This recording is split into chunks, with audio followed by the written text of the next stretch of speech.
Hello everyone. आज का हमारा टॉपिक है डीएनए फिंगरप्रिंटिंग।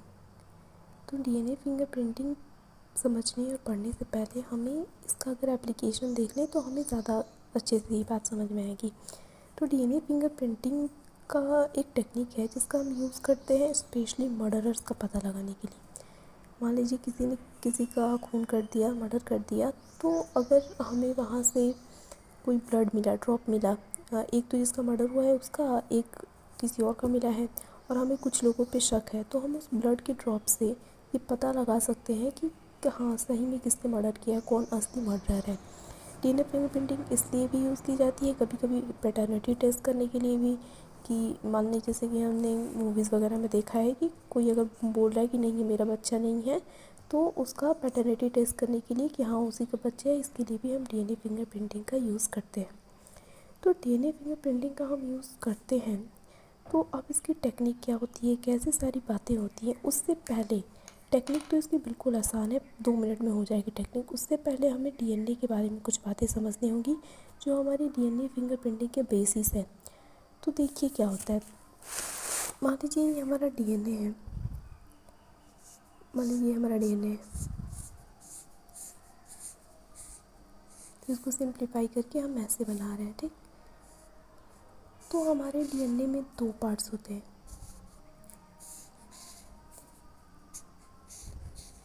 ये जो मैं बॉक्स वाला पार्ट बना रही हूँ ये प्रोटीन कोडिंग है, मतलब ये जीन है, ये किसी भी प्रोटीन के लिए कोड करता है। मतलब ये मान लीजिए हमारा हेयर कलर के लिए कोड कर रहा है, मतलब ये ऐसा प्रोटीन बना रहा है जो हमारा हेयर कलर बताएगा कि ब्लैक होगा कि ब्राउन होगा कि कैसा कलर होगा। फिर ये बीच में एक जगह है, फिर दूसरा ये जगह है जीन, ये भी है, मतलब ये भी प्रोटीन कोडिंग है। ये मान लीजिए हाइट के लिए कोड कर रहा है जीन। तो ये जो बीच बीच में जगह है, सीक्वेंसेस है, ये किसी भी प्रोटीन के लिए कोड नहीं करती हैं और हम इन्हें जंक डीएनए कहते हैं। जंक डीएनए कहते हैं या फिर रिपीटेटिव डीएनए कहते हैं। क्यों कहते हैं अभी पता चलेगा। अभी इतनी बात समझ में आई। सिंपल एक ही बात बिल्कुल ध्यान से सुनिएगा कि हमारे डीएनए में 2 पार्ट्स होते हैं। एक तो जीन प्रोटीन कोडिंग पार्ट होता है जो किसी प्रोटीन के लिए कोड करता है, और एक पार्ट होता है जो किसी भी प्रोटीन के लिए कोड नहीं करता है, जिसे हम जंक डीएनए कहते हैं या फिर रिपीटेटिव डीएनए कहते हैं। रिपीटेटिव डीएनए इसलिए कहते हैं क्योंकि इसमें कुछ सीक्वेंसेस बार बार रिपीट होती हैं। मान लीजिए अगर कोई सीक्वेंस है ACG, तो ये कई बार सीक्वेंस रिपीट होता जाता है, ACG ACG ACG, ठीक। ऐसे ही रिपीट होता जाएगा, 10 बार होगा, 50 बार होगा, इतनी बार रिपीट होता जाएगा ये सीक्वेंस। इसको हम कहते हैं सैटेलाइट डीएनए भी कहते हैं, ठीक। तो normally junk DNA, repetitive DNA, satellite DNA सब एक ही है। क्या होता है, हमारे डीएनए का ऐसा पार्ट, ऐसा सेगमेंट, ऐसा सीक्वेंस जो किसी प्रोटीन के लिए कोड नहीं करता है और वो रिपीटेटिव सीक्वेंसेस का बना होता है, ऐसे डीएनए को हम जंक डीएनए कहते हैं। डीएनए फिंगरप्रिंटिंग में हम सैटेलाइट डीएनए का ही यूज़ करते हैं, ठीक। आई मीन तीनों एक ही है, लेकिन हम प्रिफरेबली बुक्स में और ऐसे साइंटिफिकली हम सैटेलाइट डीएनए ही बोलेंगे। तो डीएनए फिंगरप्रिंटिंग में हम सैटेलाइट डीएनए का ही यूज़ करेंगे। हमारा जो रिपीटेटिव सीक्वेंस है इसी का यूज़ करते हैं। कैसे यूज़ करते हैं, एक बात आपको पता होगी या जाननी चाहिए कि हमारा जो 99.9% डीएनए है पूरी दुनिया में जितने ह्यूमंस है सबका सेम है। मान लीजिए ये मेरा डीएनए है तो 99% डीएनए सबका सेम है, किसमें कुछ भी अलग नहीं है। जो सीक्वेंस मेरा यहाँ पे है वो भी आपका, ये सबका है। लेकिन जो ये 0.1% डीएनए बच रहा है ना, ये सबका अलग है, ठीक। सबका अलग है, मतलब सबका अलग है। ये है थोड़ा कि दुनिया में सिर्फ मोनोजाइगेटिक ट्विंस, जो आइडेंटिकल ट्विंस होते हैं, एक ही जाइगोट से बने होते हैं ट्विंस, उनका सिर्फ डीएनए 100% सेम होता है। वरना दुनिया के सारे लोग हैं सबका डीएनए 0.1%, सिर्फ 0.1% ही अलग होता है। और हम डीएनए फिंगरप्रिंटिंग में इसी 0.1% डीएनए का यूज़ करते हैं। कैसे करते हैं, क्या होता है, ये जो हमारा यहाँ पे बनाती हूँ मैं फिर से, ठीक। ये कोडिंग सीक्वेंस है, ये जो मैं सिंगल लाइन बना रही हूँ नॉन कोडिंग सीक्वेंस हमारा सैटेलाइट डीएनए। ये सैटेलाइट डीएनए जैसा कि मैंने कहा रिपीटेटिव सीक्वेंसेस का बना होता है। तो मान लीजिए ये रिपीटेटिव सीक्वेंस मेरे में है 80 चल रहा है मेरे में, ठीक। मेरे अंदर 80 सीक्वेंस चल रहा है। तो ये 80 सीक्वेंस है दोनों हमारे में दो दो क्रोमोसोम्स होते हैं, एक मैटरनल एक पैटर्नल, एक पापा से लिया हुआ एक मम्मी वाला। तो मान लीजिए मैं वो भी बना देती हूँ।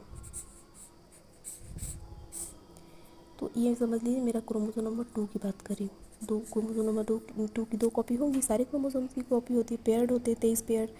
तो मान लीजिए मैं 2 क्रोमोसोम नंबर ले रही हूँ, ठीक। और मान लीजिए ये किसी दूसरे पर्सन का, तो क्या होगा उसके अंदर भी कि उसका भी ये जो जंक डीएनए वाला पार्ट है, सैटेलाइट डीएनए वाला पार्ट है, जहाँ पे सीक्वेंसेस बार बार रिपीट हो रही हैं, या हम कह सकते हैं जो 0.1% वाला पार्ट है, सीक्वेंसेस हो सकता है उसके पास भी यही सीक्वेंस हो या दूसरा सीक्वेंस भी हो सकता है, CGGG, ठीक। तो वेरिएशन कहाँ आता है, डिफरेंस कहाँ आता है कि मान लीजिए ये सीक्वेंस रिपीट हो रहा है ना, तो मेरे में मान लीजिए 7 बार रिपीट हो रहा है, और अगर दूसरे पर्सन का भी यही सीक्वेंस है तो मान लीजिए उसके में 3 बार ही हो रहा है, या फिर कोई दूसरा सीक्वेंस है तो वो भी हो सकता है। अगर सेम सीक्वेंस है तो नंबर सबका अलग होगा, और नहीं तो अलग अलग सबका सीक्वेंस होगा। मेनली क्या होता है, ये जो सीक्वेंसेस है, ये सीक्वेंसेस सब में नंबर में वेरी करते हैं। नंबर में वेरी करने का मतलब आप समझिएगा बिल्कुल आसानी से कि ये जो सीक्वेंस है मेरे में 80 का सीक्वेंस है, ये 7 बार रिपीट हो रहा है, तो किसी और पर्सन में वही सीक्वेंस 10 बार रिपीट होगा, किसी और पर्सन में 15 बार रिपीट होगा, किसी पर्सन में 4 बार ही रिपीट होगा। तो ये जो रिपीटेड सीक्वेंस है कि 4 बार है कि 5 बार है कि 6 बार है, हम इन्हें कहते हैं VNTR, variable number tandem repeat, ठीक। तो हम डीएनए फिंगरप्रिंटिंग में इसी का यूज़ करते हैं। कैसे यूज़ करते हैं, बिल्कुल एक एग्जांपल समझिए, बिल्कुल क्लियर हो जाएगा। मान लीजिए मैंने कहा किसी का मर्डर हो गया, तो उसके पास से हमें ब्लड मिला, ठीक। उसके पास से एक तो उसका ब्लड मिला, उसको छोड़ के हमें जो दूसरे पर्सन का ब्लड मिला है, मान लीजिए मर्डर का ब्लड मिला है। तो मर्डर का ब्लड जब मिला हमें, तो हमने डीएनए फिंगरप्रिंटिंग की टेक्निक की। अभी टेक्निक समझेंगे, बस इतना समझ लीजिए कि हमें क्या मिला। हमने उसका ये जो सैटेलाइट डीएनए वाला पार्ट है, 0.1% वाला पार्ट, हमने उसका VNTR निकाला, variable number of tender repeat, मतलब रिपीटेटिव सीक्वेंसेस उसके अंदर कितने हैं। तो मान लीजिए कि उसके 2 डीएनए होंगे, कॉपीज़ होंगी, तो मान लीजिए वैसे डीएनए फिंगरप्रिंटिंग हमारे पूरा 23 पेयर का किया जाता है, मैं सिर्फ एक ले रही हूँ। तो मान लीजिए उसके में पैटर्नल वाले में 5 था और मैटर्नल वाले में 4 था, ठीक। ये मर्डरर का जो हमें खून मिला है स्पॉट से, उसका है, ठीक। क्राइम सीन से जो खून मिला, हम बॉम्बे में 2 लोगों पे शक है। तो जब हमने उनका भी डीएनए सीक्वेंस देखा और VNTR जब देखा उनका कि कितनी बार रिपीटेड सीक्वेंस मिल रहे हैं हमें, तो एक पर्सन का 3 मिला, एक पर्सन 8 मिला, और दूसरे में क्या मिला, दूसरे पर्सन का 5 और 4 ही मिला। तो हमें पता चल जाएगा कि हाँ इसने मर्डर किया है, क्योंकि इसका डीएनए तो सेम ही होगा ना, पता चल जाएगा। क्योंकि दुनिया में किसी भी 2 पर्सन का ये जो 0.1% वाला पार्ट है कभी सेम नहीं होता है। सीक्वेंस अगर सेम हो गया तो नंबर सेम होगा, किसी में 50 होगा, किसी में 12 होगा, ऐसे होगा। तो इसी से हम पता लगाते हैं डीएनए फिंगरप्रिंटिंग में किसने मर्डर किया है। तो क्या मैंने बोला, एक बार फिर से सारा रिपीट कर रही हूँ, ध्यान से सुनिए। हमारे डीएनए के 2 पार्ट होते हैं, एक प्रोटीन कोडिंग होता है जो प्रोटीन के लिए कोड करता है, जिसे हम जीन कहते हैं। फिर एक पार्ट होता है जो किसी भी तरह के प्रोटीन के लिए कोड नहीं करता है, हम उसको जंक डीएनए कहते हैं। वो रिपीटेटिव सीक्वेंसेस से बना होता है, तो हमें उसे रिपीटेटिव डीएनए भी कहते हैं। रिपीटेटिव सीक्वेंसेस मतलब कोई सीक्वेंस है तो बार बार रिपीट होगा, बार बार रिपीट होगा, 10 बार 50 बार ऐसे ही रिपीट करता जाता है। इसी को हम सैटेलाइट डीएनए भी कहते हैं। डीएनए फिंगरप्रिंटिंग टेक्नोलॉजी में हम इन्हीं सैटेलाइट डीएनए का यूज़ करते हैं। इन सैटेलाइट डीएनए का यूज़ इस तरह से करते हैं कि हम ये पता लगाते हैं कि ये सीक्वेंसेस कितनी बार रिपीट हुई हैं, और जिससे वो सीक्वेंसेस मैच कर जाएंगी, जिन्हें हम VNTR कहते हैं, तो वो हमारा मर्डरर होगा, ठीक। अब तक मैंने यही कहा। अब एक और बात अगर देखें तो क्या होगा कि ये जो हमारा सैटेलाइट डीएनए, इसके 2 पार्ट है, एक मिनी सैटेलाइट है और एक माइक्रो सैटेलाइट। तो हम क्या करते हैं, मिनी सैटेलाइट और माइक्रो सैटेलाइट, हम उसे क्या कहते हैं कि हमने कुछ कैटेगरीज पे डिवाइड किए। मिनी सैटेलाइट और माइक्रो सैटेलाइट को, ये सैटेलाइट डीएनए का ही पार्ट है। तो हमने उनको सीक्वेंसेस के बेस पे, लेंथ के बेसिस पे हमने उनको ये किया है, कैटेगराइज किया। जैसे हमारी मान लीजिए मिनी सैटेलाइट है और माइक्रो है, तो सीक्वेंस के बेसिस पे हमने इस तरह कैटेगराइज किया है कि मिनी जो सैटेलाइट होती है उसमें 80 रिच रीजन ज़्यादा होता है, और इसमें GC होता है, मतलब 80 के सीक्वेंसेस ज़्यादा पाए जाते हैं, और माइक्रो में GC के। और लेंथ के बेसिस पे भी हमने इसको डिराइव किया। मिनी सीक्वेंसेस हमारी 15 से 60 बेस पेयर लॉन्ग होती हैं, और ये 1 से 13 बेस पेयर तक लॉन्ग होती है, ठीक। इसके बेसिस पे हमने डिराइव किया है, कैटेगराइज किया है। तो हम डीएनए फिंगरप्रिंटिंग में मिनी सैटेलाइट को ही यूज़ करते हैं, ठीक। इतना बात समझ में आ गया ना। अब हम थियरी पार्ट देखते हैं, और थियरी पार्ट में भी जितनी भी हमने ये बातें की हैं वही होगा, और एक्स्ट्रा जितनी बातें हैं वो देखते हैं, ठीक। तो डीएनए फिंगरप्रिंटिंग क्या है? DNA fingerprinting is a technique that is used to determine the nucleotide sequence of repetitive areas of DNA. DNA fingerprinting क्या है? जो हमारे DNA का रिपीटेटिव सीक्वेंसेस है, न्यूक्लियोटाइड का DNA का जो हमारा रिपीटेटिव सीक्वेंस है उनको डिटरमाइन करने का तरीका है, which are unique to each individual, जो सब में अलग होता है। रिपीटेटिव सीक्वेंसेस सब में अलग होती हैं। रिपीटेटिव सीक्वेंस अगर सेम भी हो तो सबका नंबर अलग अलग होता है, ठीक। DNA फिंगरप्रिंटिंग को हम DNA प्रोफाइलिंग और DNA टाइपिंग भी कहते हैं। ये बात है कि डीएनए फिंगरप्रिंटिंग की जो टेक्निक है वो सर एलेक्स जेफरी ने इन्वेंट की थी, और नाम भी इन्होंने डीएनए फिंगरप्रिंटिंग इन्होंने लिया था, तो उन्हें फादर ऑफ डीएनए फिंगरप्रिंटिंग कहते हैं। और डॉक्टर लालजी सिंह को हम father of Indian DNA fingerprinting कहते हैं। अब नेक्स्ट आता है प्रिंसिपल क्या है हमारे डीएनए फिंगरप्रिंटिंग का। तो क्या है प्रिंसिपल? अभी मैंने बताया, खुद सोच के बताइए। जो हमारे रिपीटेटिव सीक्वेंसेस हैं, जो VNTR से हमारा, उनके वेरिएशन को पता लगाना ही हमारा डीएनए फिंगरप्रिंटिंग का बेसिस है, किसमें कितना सीक्वेंस रिपीट हुआ है, ठीक। तो DNA fingerprinting identifies the combination of DNA sequence which tend to vary greatly between individual. DNA fingerprinting क्या करता है? डीएनए के कॉम्बिनेशंस को, मतलब कोई लोग का डीएनए है तो उनके अंदर होने वाली वेरिएशन को पता लगाता है। The most important requirement for DNA fingerprinting is short nucleotide repeats that vary in number from person to person but are inherited. क्या बोला है? जो हमने बात की, जो न्यूक्लियोटाइड सीक्वेंस है, मिनी सीक्वेंसेस बार बार रिपीट हो रही हैं, तो उन्हीं को क्या है, जो नंबर में वेरी करती है, किसी में 10 होगा, किसी में 50 होगा, पर्सन से पर्सन, मतलब हर पर्सन का, लेकिन वो इनहेरिटेड है। तो इनहेरिटेड मतलब माता पिता से बच्चों में आएंगी, ठीक। These are called variable number of tandem repeats, और उन्हीं सीक्वेंसेस के नंबर को कितनी बार रिपीट हो रही है हम उन्हें variable number of tandem repeat कहते हैं, शॉर्ट में VNTR कहते हैं। तो DNA fingerprinting is based on the theory that except for identical twins no other two people possess identical DNA sequence. ये बोला है कि डीएनए फिंगरप्रिंट किस चीज़ पे बेसिस है कि आइडेंटिकल ट्विंस के अलावा दुनिया में किसी भी 2 पर्सन का डीएनए सेम नहीं होता है। तो ये अगर आपके मन में सवाल आ रहा कि हम कैसे ये पता लगाते हैं मम्मी पापा का डीएनए सेम होता है बच्चों से, तो उनमें भी एक्चुअली डिफरेंसेस तो सब में 0.1%, लेकिन बहुत कम होती है, डिफरेंसेस बहुत कम होती हैं, इसीलिए पता लगा सकते हैं कि कौन किसका पापा है मम्मी है, इस तरह से, ठीक। डिफरेंसेस होती है लेकिन बहुत कम होती है। और आइडेंटिकल ट्विंस में तो बिल्कुल भी नहीं होती, उनका सेम होता है, क्योंकि वो एक ही जाइगोट से बने हैं, तो सेम कहाँ से होगा, वो भी सिर्फ मोनोजाइगोटिक पे, ठीक। अब आता है basis of DNA fingerprinting. Basis of DNA fingerprinting में हमने ये देखना है कि जो हमने बात कर रहे हैं ना, जो रिपीटेटिव सीक्वेंसेस क्या है, डीएनए सैटेलाइट हो, इन सारी चीज़ों के बारे में हमने देखना है, क्योंकि यही तो बेसिस है ना, इन्हीं सारी चीज़ों पे हम बात करना है। तो DNA fingerprinting is based on the following unit. DNA sequence है हमारा, डीएनए फिंगरप्रिंटिंग है इन सारी चीज़ों पे बेसिस है। पहला repetitive DNA. These are the regions of DNA in which small stretches of DNA sequence are repeated many times. Repetitive DNA क्या है कि DNA का ऐसा रीजन है जहाँ पे सीक्वेंसेस बार बार रिपीट हो रही हैं, ठीक। नेक्स्ट आता है सैटेलाइट DNA। तो these are the regions of DNA that normally do not code for any protein. जो हमारी सैटेलाइट डीएनए होती है, डीएनए के ऐसे रीजन्स हैं जो हमारे रिपीटेटिव डीएनए के अंदर ही आती हैं, जो किसी प्रोटीन के लिए कोड नहीं करती हैं, लेकिन they form a large part of human genome. लेकिन हमारे जीनोम का जो हमारी पूरा डीएनए है, उनको सबसे ज़्यादा पार्ट डीएनए सैटेलाइट डीएनए का ही होता है, मतलब जंक डीएनए का ही होता है। जीन्स जो कोडिंग डीएनए है, प्रोटीन कोडिंग डीएनए, वो बहुत कम होती है। And these sequences show a high degree of polymorphism and form the basis of DNA fingerprinting. ऐसे sequences high degree of polymorphism show करती हैं, वेरिएशन शो करती हैं, और हमारे डीएनए फिंगरप्रिंटिंग का बेस बनती है। पॉलीमॉर्फिज्म अब क्या होता है? जो हम ये वेरिएशंस की बात कर रहे हैं ना, किसी में 5 है, किसी में 6 है, किसी में 7 है, हम इसी को पॉलीमॉर्फिज्म कहते हैं। मतलब सिंपली एक लाइन कहें आप तो पॉलीमॉर्फिज्म मतलब ही पॉलीमॉर्फिज्म मतलब डीएनए को मॉर्फोलॉजी में चेंज, डीएनए की मॉर्फोलॉजी में वेरिएशन।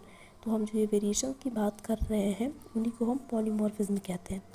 ये हम नॉर्मली पॉलीमॉर्फिज्म कहते हैं। अगर आपको साइंटिफिकली डिफाइन करना हो तो पॉलीमॉर्फिज्म को ऐसे हम डिफाइन करते हैं कि कोई भी वेरिएशन अगर पूरी वर्ल्ड वाइड पॉपुलेशन के 1% इंसानों में आ गई, मतलब कोई किसी के अंदर कोई वेरिएशन है, चेंज है, और वो पूरी दुनिया की पॉपुलेशन के 1% इंसान के अंदर पाई जा रही है, तब हम उस वेरिएशन को हम पॉलीमॉर्फिज्म कहते हैं, ठीक।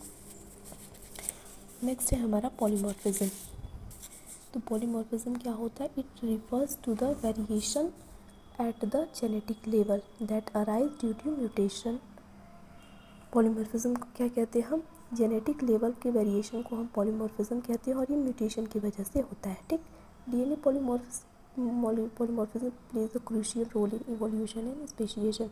डीएनए पॉलीमॉर्फिज्म का इवोल्यूशन और स्पेशिएशन में बहुत बड़ा रोल होता है और फ्रीक्वेंसी होती है पॉलीमॉर्फिज्म की 0.01% और अगर इसको परसेंटेज में चेंज करें हम तो 1%।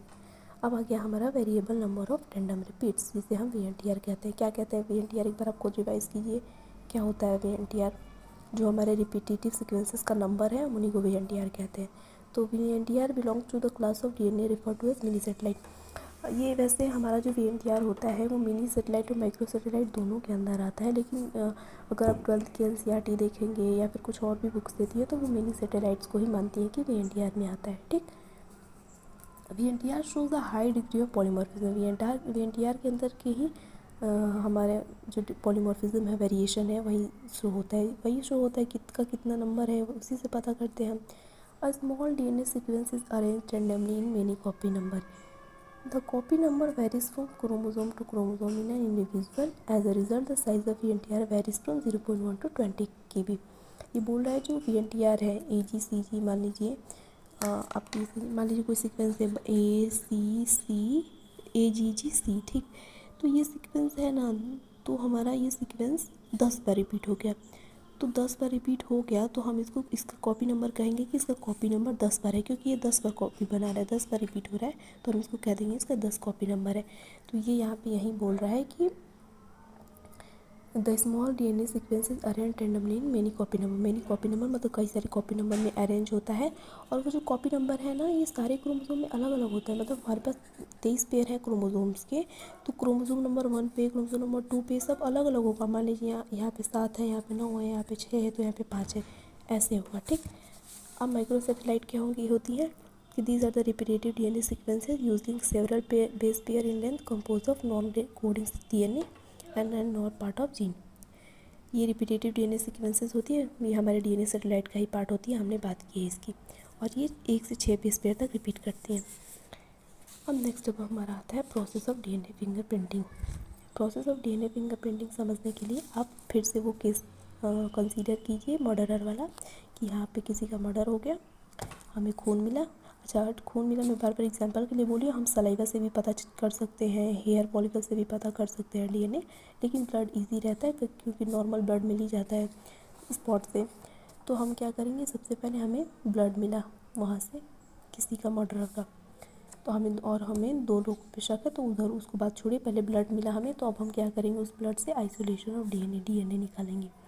तो DNA is extracted from the cell and purified by chemical treatment and centrifugation. DNA को हम एक्सट्रैक्ट करेंगे और उनको केमिकल ट्रीटमेंट करके और सेंट्रीफ्यूगेशन करके हम अलग करेंगे।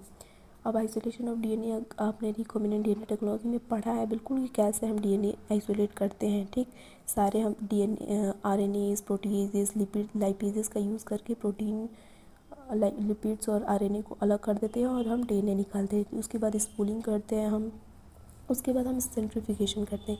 सेंट्रीफ्यूगेशन करने से क्या होता है कि हमारा DNA का 2 पीक नज़र आती है ऐसे। तो ये जो बड़ा वाला पीक आता है इसको हम बल्क DNA का पीक कहते हैं, और ये हमारा पीक आता है सैटेलाइट DNA का, जो हमारी ज़रूरत है 0.1% वाला। ठीक, इस तरह से हमें तो यूज़ करना है सैटेलाइट DNA का ही, मिनी सैटेलाइट का ही, तो ऐसे सेंट्रीफ्यूगेशन करके हम अलग कर देते हैं DNA को। अब मान लीजिए हमारा DNA मिल गया, अब क्या होगा, एम्प्लीफिकेशन।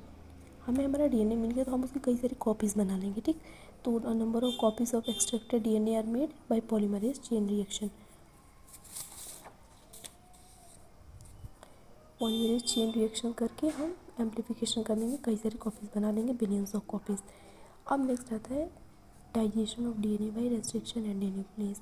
हम क्या करेंगे, यहाँ पे हमारा DNA का सेगमेंट, तो मान लीजिए हमें वही सेगमेंट मिला 0.1% वाला, लेकिन हमें वो VNTR वाला सीक्वेंस चाहिए, कितनी बार रिपीट हो रहा है हमने ये देखना है, तो हमें सिर्फ स्पेसिफिक वही सीक्वेंस चाहिए, तो हम उसको काटेंगे। The DNA is cut into fragments with the help of restriction endonuclease, and restriction endonuclease की हेल्प से DNA को काट दिया जाएगा फ्रेगमेंट में। The enzymes snip the DNA at specific places and length is chopped, DNA is chopped into varying length। DNA अलग अलग अपने लेंथ के हिसाब से कट जाएगा। मतलब डीएनए तो कैसे कटता है, रेस्ट्रिक्शन साइट जहाँ जहाँ मौजूद होंगी उसके हिसाब से कटेगा, तो अलग अलग लेंथ्स में कट जाएगा। उसके बाद किया जाएगा separation of DNA. Separation of DNA में हम जेल इलेक्ट्रोफोरेसिस के द्वारा डीएनए को सेपरेट करते हैं। जेल इलेक्ट्रोफोरेसिस एक टेक्निक है जिसमें डीएनए अपने साइज़ के अकॉर्डिंग सेपरेट हो जाता है। सबसे छोटा डीएनए, एक्चुअली डीएनए नेगेटिव है तो हम पॉजिटिव की ओर दौड़ा आएगा वो, तो सबसे छोटा वाला सबसे आगे होगा, सबसे भारी वाला सबसे पीछे होगा। तो इस तरह से हमारा डीएनए सेपरेट हो जाएगा। उसके बाद हम क्या करेंगे कि हम डीएनए को सिंगल स्ट्रैंडेड कर देंगे। कुछ केमिकल्स मिलाकर, कुछ अल्कलाइन डाल के हम डीएनए को सेपरेट कर देंगे, ठीक, कि वो सिंगल स्ट्रैंडेड हो जाए। सिंगल स्ट्रैंडेड हो जाने के बाद हम सदर्न ब्लॉटिंग करते हैं। सदर्न ब्लॉटिंग टेक्निक में हम क्या करते हैं कि हमारा जो, मान लीजिए ऐसे जेल इलेक्ट्रोफोरेसिस हुआ, यहाँ पे वेल्स होती हैं, यहाँ पे ऐसे ऐसे सब डीएनए अरेंज हो गया है, तो हम इसको एक नाइट्रोसेलुलोज पेपर या नायलॉन पेपर पे ट्रांसफ़र कर देते हैं अपना आगे का काम करने के लिए। हम जेल इलेक्ट्रोफोरेसिस में क्यों नहीं कर देते, क्योंकि जेल बहुत नाजुक होती है, वो टूट जाएगी, इसलिए हमारा काम नहीं हो पाएगा। सदर्न ब्लॉटिंग हो गई, हमने उसको ट्रांसफ़र कर दिया नाइट्रोसेलुलोज पेपर पे। अब हम क्या करेंगे, hybridization using radio level probe. ये क्या होता है कि मान लीजिए हमें जो वो ब्लड ड्रॉपलेट मिला ना, तो हमने उसका सीक्वेंसिंग की। सीक्वेंसिंग मतलब डीएनए सीक्वेंसिंग। कई सारे मेथड होते हैं डीएनए के सीक्वेंस पता करने का, तो हमें पता चला कि उसका सीक्वेंस है ATGCT, ऐसा कुछ सीक्वेंस है। तो हमने इस सीक्वेंस का क्या किया, हमने कॉम्प्लीमेंट्री प्रोब बना लिया, TAGGAT ऐसा प्रोब बना लिया और इसको रेडियो लेबल्ड कर दिया यहाँ पे। मतलब रेडियो लेबल्ड कर दिया क्यों, क्योंकि हमें ये सब हमें दिखाई नहीं देती है। ये क्या करता है, जाके नाइट्रोसेलुलोज पेपर पे इससे कॉम्प्लीमेंट्री बेस पेयरिंग कर लेगा वहाँ पे जो फ्रेगमेंट्स मौजूद है। उसके बाद क्या होगा, रेडियो एक्टिविटी की वजह से अगर हम उसको रेडियोग्राफिक एक्सरे फिल्म पर देखेंगे तो हमें उसकी लोकेशन पता चल जाएगी, ठीक। और वो जो कॉम्प्लीमेंट्री बेस पेयरिंग करता है ना, हम उसी को हाइब्रिडाइजेशन कहते हैं। तो DNA fragments are tagged with the radio active isotope by hybridization so that their position can be detected by X ray, ताकि उनकी पोजीशन हमें पता चल सके। Detection of hybridize DNA fragment, auto radiography. Last में हम ऑटो रेडियोग्राफी करते हैं, एक्सरे फिल्म से हम देखते हैं तो हमें लोकेशन पता चल जाती है कि हाँ यहाँ पर जुड़ा हुआ है, और इस तरह से हमें उनका लोकेशन पता चल जाएगा कि हाँ सेम, अगर मर्डर का यहाँ पे है तो जो हमें क्राइम स्पॉट से मिला था खून, दोनों का मैच हो गया तो हम पता लगाएंगे। वो अभी देखेंगे हम डायग्राम के माध्यम से। अभी इतना पढ़ लेते हैं कि in this step the membrane is expose to the X ray film to get an audio radiograph. इस स्टेप में क्या किया जाता है, हमारा जो नाइलोन मेम्ब्रेन है या नाइट्रोसेलुलोज मेम्ब्रेन है, उसको हम एक्सरे फिल्म के सामने एक्सपोज कर देते हैं, और उससे क्या होता है, हमें एक ऑटो रेडियोग्राफ मिलता है जो हमें एक यूनिक पैटर्न देता है dark and light colour band का, जिससे हमें डीएनए की लोकेशन पता चल जाती है। The dark band represent the DNA fingerprinting, और जो डार्क बैंड होता है वो डीएनए फिंगरप्रिंटिंग को रिप्रेजेंट करता है। प्रोसेस समझ में आया। सबसे पहले डीएनए लेंगे, डीएनए की कॉपीज़ बनाएंगे, कॉपीज़ बनाने के बाद हम उसको रेस्ट्रिक्शन एंडोन्यूक्लियस से काट देंगे ताकि हमें वो रिपीटेटिव सीक्वेंसेस वाला डीएनए मिल जाए। उसके बाद हम क्या करेंगे, जेल इलेक्ट्रोफोरेसिस करके उसको साइज़ के हिसाब से सेपरेट कर लेंगे। सेपरेट करने के बाद हम क्या करेंगे, उसको सिंगल स्ट्रैंडेड बनाएंगे। सिंगल स्ट्रैंडेड बनाने के बाद हम उसको नाइट्रोसेलुलोज मेम्बर पे ट्रांसफ़र कर देंगे, मेम्ब्रेन पे, जिसे हम सदर्न ब्लॉटिंग कहते हैं। उसके बाद हम अपना प्रोब उस पर लगाएंगे और उसके बाद ऑटो रेडियोग्राफी करके डीएनए की पोजीशन देखेंगे, ठीक। कैसे देखेंगे, अब देखिए डायग्राम के माध्यम से हम देखते हैं। देखिए, मान लीजिए हमें मर्डर सीन से किसी का ब्लड मिला, हमने उसका सारा जितना हमने टेक्निक देखा वो सब परफॉर्म किया, हमने VNDR वाला रीज़न लिया जो रिपीटेटिव सीक्वेंसेस वाला है। तो जब रिपीटेटिव सीक्वेंसेस वाला रीज़न मिला हमें, तो हमने जब सीक्वेंसिंग की तो पता चला, मान लीजिए मैंने क्या लिया था, आप कुछ भी ले लेते, ATGGC, ऐसा हमें सीक्वेंस मिल रहा है जो बार बार रिपीट हो रहा है, ठीक। तो क्या हुआ, हमने एग्जाम्पल के लिए 3 ये लिए हैं हमने क्रोमोसोम, और हम पूरा क्रोमोसोम का करते हैं, 1 से लेकर 23 पेयर तक का सारा हम सीक्वेंस करते हैं, मतलब डीएनए फिंगरप्रिंटिंग करते हैं। मैंने एग्जाम्पल के लिए सिर्फ 3 लिया है, ठीक। अब तीनों उतना बनाना तो नॉर्मल बात नहीं है। तो क्या होगा, क्रोमोसोम नंबर 7 लिया है, क्रोमोसोम नंबर 2 लिया है, क्रोमोसोम नंबर 16 लिया है। तो हमने जब इसकी वो करी, हमने डीएनए फिंगरप्रिंटिंग की थी, तो हमें पता चला कि इसका क्रोमोसोम नंबर 7 पे पैटर्नल वाले में हमारे पास 10 सीक्वेंसेस हैं जो रिपीट हो रही है, इसकी 10 बार से रिपीट हो रही है, और मैटरनल वाले में 8 बार। क्रोमोसोम नंबर 2 पे 8 बार और 7 बार रिपीट हो रही है, क्रोमोसोम नंबर 16 पे 5 और 2 बार रिपीट हो रही है। मतलब कुछ सीक्वेंसेस हैं जो बार बार रिपीट हो रही है। यहाँ पे जैसे सीक्वेंस है, ज़रूरी नहीं कि यहाँ पे है ये, तो यहाँ पे दूसरा सीक्वेंस होगा, लेकिन हमें सिर्फ नंबर से मतलब है कि कितनी बार रिपीट हो रहा है। ठीक, अब हमें 2 लोग मिले, हमें 2 लोगों पे शक है, तो हमने क्या किया, उनका भी किया हमने डीएनए फिंगरप्रिंटिंग। डीएनए फिंगरप्रिंटिंग जब हमने किया तो यहाँ पे पर्सन ए है, पर्सन बी है, तो जब हमने भी हमने इनका भी 1 से 23 पेड़ तक का किया, लेकिन मैंने एग्जांपल के लिए 7, 2 और 16 लिया है, तो वो देखेंगे। तो जब हमने पर्सन ए का पाया तो हमें इसके में नंबर 7 पे 3 और 4 मिले, यहाँ पे 7 और 6 मिले, यहाँ पे 5 और 8 मिले। ठीक, लेकिन अगर आप पर्सन बी का देखेंगे, यहाँ पे मैंने एक्चुअली छोटा बना लिया, इसलिए लग नहीं रहा है, नहीं तो बिल्कुल ये पर्सन बी से सेम हो गया। यहाँ पे भी 10 और 8 है, यहाँ पे 8 और 7 और यहाँ पे 5 और 2 है। तो ये बात तो हमें दिखाई नहीं देती ये बात। हम जब इसका जेल इलेक्ट्रोफोरेसिस करते हैं और सदर्न ब्लॉटिंग करते हैं, हाइब्रिडाइजेशन हमने करवा लिया मान लीजिए, उसके बाद रिज़ल्ट में क्या आता है कि ऐसी सारी चीज़ें अरेंज हो जाती हैं नायलॉन शीट पे। ठीक, मतलब हम अगर ऑटो रेडियोग्राफ पे ये चीज़ देख रहे हैं तो ऐसी सारी चीज़ें अरेंज हो जाती हैं। ये जो हमें क्राइम सीन से मिला था ये अरेंज हो गया है, ये ए और बी का अरेंज हो गया है। तो अगर आप देखें ऐसे, मान लीजिए मैं इसको ढक लेती हूँ, तो अगर आप देखें तो ऐसे हम मान लीजिए ऑटो रेडियोग्राफ कर रहे हैं तो हमें एक्सरे फिल्म पे ऐसी दिख रही है बिल्कुल कि बी का ऐसे और ए का तो बिल्कुल सेम आ रहा है, मतलब सी और बी का तो बिल्कुल सेम आ रहा है, तो हम इसे पता लगा देंगे कि हाँ मर्डर बी नहीं किया है। सेम क्यों आ रहा है, ये सब तो उल्टा इधर उधर अरेंज है, क्योंकि इसने मर्डर नहीं किया, इसका ब्लड है ही नहीं, तो ये अपने साइज़ के हिसाब से अरेंज है।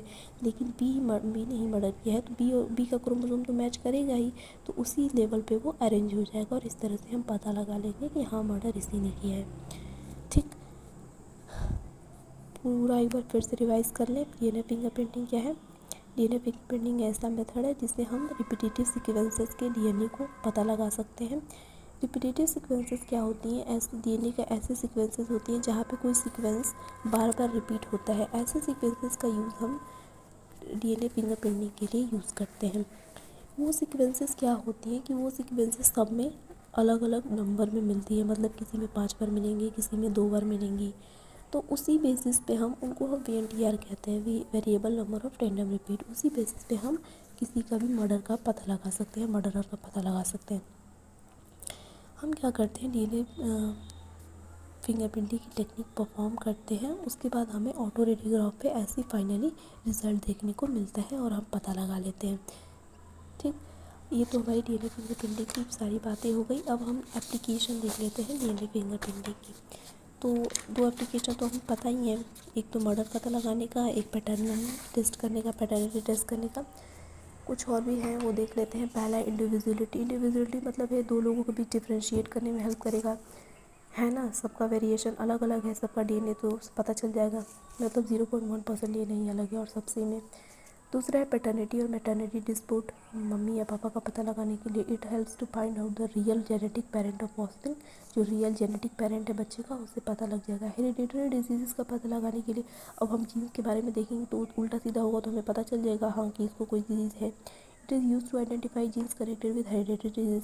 फॉरेंसिक में क्रिमिनल्स का पता लगाने के लिए। And studying human lineage. Sociology में हम कैसे पता लगाते हैं कि to identify racial group, their origin, historical migration and invasion. ये सारी चीज़ें पता लगाने के लिए हम डीएनए फिंगरप्रिंटिंग का यूज़ करते हैं। Thank you.